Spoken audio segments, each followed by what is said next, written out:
Well, I kind of hinted at it in my prototype video, but yeah, we're taking a look at Web of Shadows. Another open world game with wild movement and combo options to take on this ever-growing infestation. And yeah, I'm kind of glad I'm finally getting around to it because over the years it's definitely gained this mystic status around it. It's that one game we all somehow missed out on. It's been taken down from all storefronts by now, left stranded on those past gen consoles. And since physical copies were already limited on release, there's not much to go around these days, making them super hard to find and very expensive if you want to play it yourself.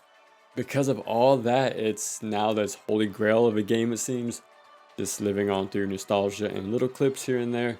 So let's find out for ourselves just on how good it really is. But first, this is combat overview.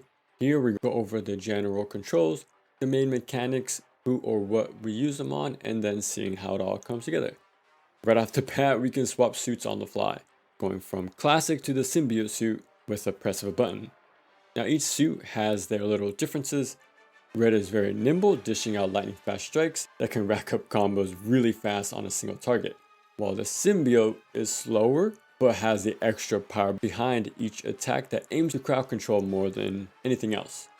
Starting off with our standard punches, the classic red will do the 7-hit combo, having the enemy bounce up. But if you hold square instead, you'll do the spin that'll hit any enemy above or below you. You can even follow it up with its own little combo afterwards, doing this 3-hit string to send them flying. Spidey even salutes their takeoff. Or you can mash punch instead to do this flurry. There's more here too because once that starts, if you hold punch mid-animation, you'll end by doing this slam. Speaking of options, the symbiote suit base attacks are a bit different. Now you'll swing a bit slower, but hits a lot harder, ending with a few crowd control spins. They even have the mechanic where timing your inputs will have these deal extra damage. Now the hold attack this time will send out this puddle that you can control across the field. Once you let go, it'll toss that enemy up. Instead of having a mash route, the symbiote has a delay. Pause after the third attack to pull out these wide sweeping tendrils to crowd control everyone. Going back to the red suit, we have ourselves web shots. Can subdue an enemy, leaving them defenseless once covered up enough, and that's it. Does a tiny bit of damage, but you can't do too much from here.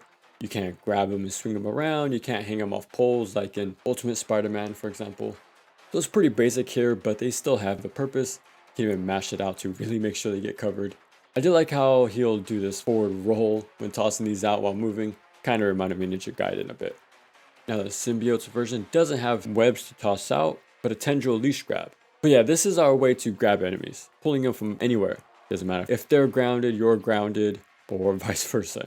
And once they get pulled in, they'll pop up right in front of you, setting up some easy combos. That's not all, because once they reach you, you can either tap punch to do this forward slam, or hold it instead to grab him by the face, causing an explosion soon after in a close range. Also, there's a hidden attack with it. I think it's hidden anyways. If you grab an enemy while in the air, tapping punch will do this spin instead before sending them up and away. So you can launch an enemy, follow them up with a leash grab, do this spin because you can, and end with the web strike. Super fun as you expect, but it doesn't disarm enemies, which would have been useful, but still a really good tool.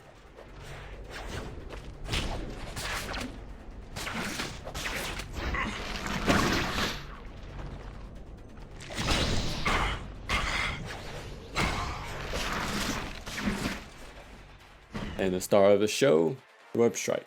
This will zip you towards any enemy. Doesn't matter if they're close, far away, above or below. This move will reach them all with ease and makes for a damn good combo extender and gap closer. And it actually has a few options if you can believe it. Triangle will have you leap off of them, dealing some extra damage. But if you time this press on contact, you'll do a stronger version, sending out a little shockwave on top of that. Circle will fling them far off. It's a solid way to clear the area or start some aerial combos with them. These two options are the same for either suit, but square is different. When it comes to the red, it seems like he remembered his Pro Skater 2 days, because he does some flips and twirls using the enemy as a board pretty much. Each of those moves are actually done by pressing different face buttons too, so you can do your own little combo in a combo. Yeah, and the symbiote will again use the enemy's body as a board. Doesn't do tricks here, but we get to do some body surfing similar to Prototype. Can even control it too, doing a little crowd control. Now sometimes the enemy will try and counter your web strike, shown by this white flare on them. Jumping actually cancels out of the strike and repositions you behind them. And yeah, you can do whatever you want from there. This is without a doubt the best move you have. And since it's such an amazing option, it makes it pretty easy to be over reliant on it. Go watch some combo videos and you'll notice it pretty quick just how much is tossed out back to back. And can you blame them? The devs specifically focused on this one move, so it makes sense why it's so powerful. But yeah, don't be surprised if you catch yourself spamming it at times. We also have ourselves a launcher by pressing square and jump at the same time, uppercutting them into the air. It'll just be the one enemy at first, but can be upgraded to launch an entire crowd. You can combo into it pretty easy, and it's the same with both suits, but what it is different is their aerial attacks. Red will do this dive kick. There's no limit on how many you can toss out, so it'll go crazy until it reaches something. If you hit someone on the ground, it'll pop them up, which makes it a perfect combo starter. So for example, you can do the hold attack with either suit, then go into a launcher, and yeah, go nuts. Or in the air would do a solid little combo, slamming them to the ground. But if you hold square instead, and depending how long you held it, will do different attacks, either a Blanca ball or this multi-hitting combo.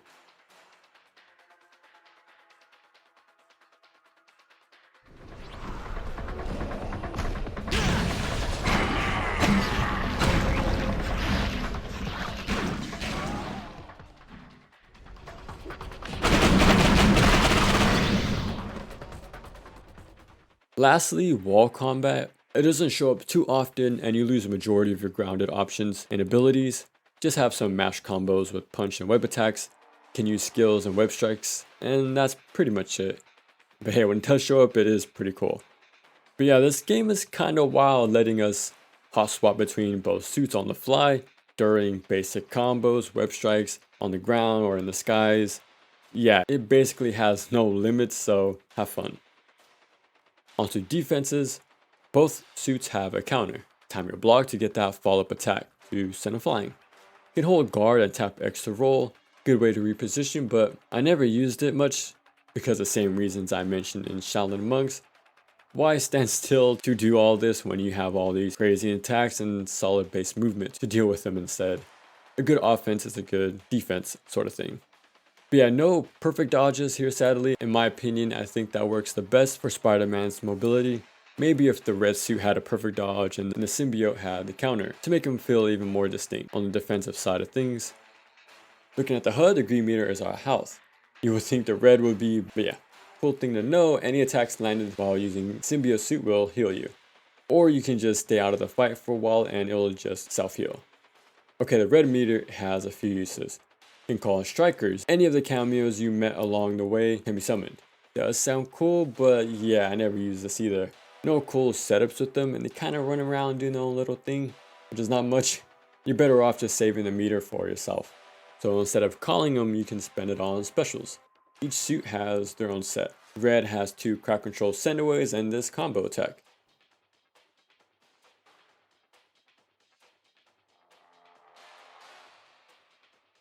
Same for symbiote, having AoE specials and 1 combo. Pretty straightforward stuff, and I only use them when I was in a pinch. For example, if anyone wants to counter my web strike, I'll cancel and go into a special to catch him afterwards. Also, the only collectibles in the game are these icons spread all over the map. Kinda hard to miss these, and at times makes for a fun little game just going from one to another. But yeah, collect enough of these to increase max health and that special meter, as well as your swinging speed. Because of that, it's worth picking these up. When it comes to enemies, there's going to be some basic grunts that are pretty easy to deal with. Gunmen who will of course shoot at you, but there's no way to take their weapons away, and no perfect dodges either. So just stay on the move and you'll be able to get in. Some who fly, pretty simple here too. You can just web strike them over and over if you really wanted to, since you can chain it and all that for free. Some brutes, they'll rush you down and pretty simple to avoid. Most importantly, they have a little more health than most, so you're able to get a bit more wild with your combos while fighting these guys. Enemies are pretty samey in a way. Yeah, some who fly or stay on the ground, but you approach them all the same way most times because they just let you go wild on them without much of a hassle most times.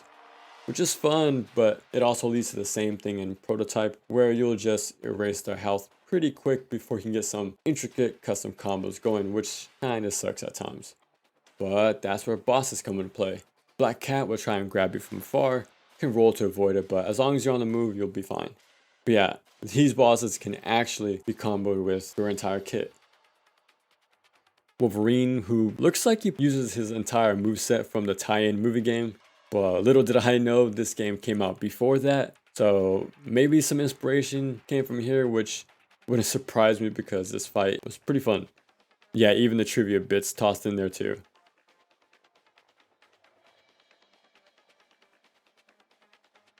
An Electro boss fight has you use your entire kit as well, focusing more on the movement side of things, having this chase through the city, doing some height movement through his traps and projectiles.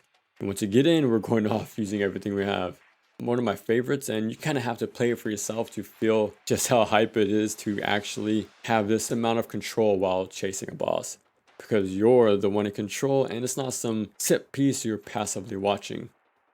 So if Electro showed off movement, Vulture really leaned into the aerial combat with the web strikes, using both versions and hot swapping suits using the aerial tags, maybe tossing in some tendril grabs too while you're at it. This one's pretty fun too. Now as the game goes on, we gotta go toe to toe with past bosses again, but this time they've been infected by the symbiote. Gives them a different enough gimmick than the last time, so it's not a complete rehash. And the final boss looks pretty epic having to fight this large venom, but it's pretty straightforward. Just web strike each head over and over again, and that's it. Pretty okay, but it makes the ending feel over the top. But yeah, the boss fights do a solid job to showcase the game's mechanics, going from the ground to aerial stuff to the wall and back again.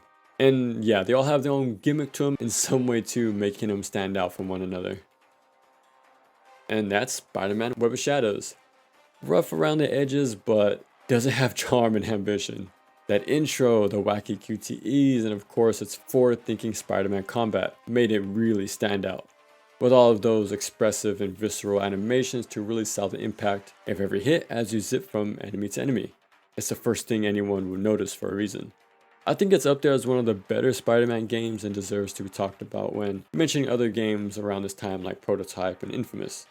Really does have some good ideas, but if only they had a bit more time to flesh things out, because it kind of lacks in a few ways, sadly. Once you finish the game, for example, it'll just toss you right into the main menu, and if you try to continue, it'll just start it again. Not much to do either way since there's no side activities to catch up on or unlockables, no costumes to get, side missions or just optional tacked on objectives to the current main mission. There's no web swinging challenges to test their movement or enemy outposts focusing on the combat. You'll get random fights here and there, but nothing to really let it shine. And it sucks too, there's no intended NG plus to use this wide range of attacks from the start to push things further now that you've had time to get used to it all. Luckily I had a few saves, because if not, I might have been completely locked out of the game. But apparently, if you watch the credits all the way through, not just once but twice, then continue again, this time starting from the beginning with all your unlocks carried over. Found this out from reading a 15-year-old forum, and yeah, a few other places say it's most likely a glitch, since nothing really scales to you in this run, so you'll just tear through things even easier this time. But yeah, for gameplay, Web of Shadows is damn good, but its lack of combat arenas kinda keeps it from being this fun arcadey action game you can return to for some pick up and play sessions. But the characters you meet, those interactions with them, the little karma system, having your own version of the story, but let's be honest, it's more about choosing a waifu at the end. And yeah, cool thing is it does unlock you out of either skill tree, so you can have fun with all of those abilities no matter which path you take. In my opinion, it has the most satisfying web swinging because there's very little automation and actually gives you a lot of control to make a few decisions on your own without it putting you into animations and actions you didn't want. Again, just wish they gave you more reason to master these mechanics with side activities, because there's a bit more here than you think.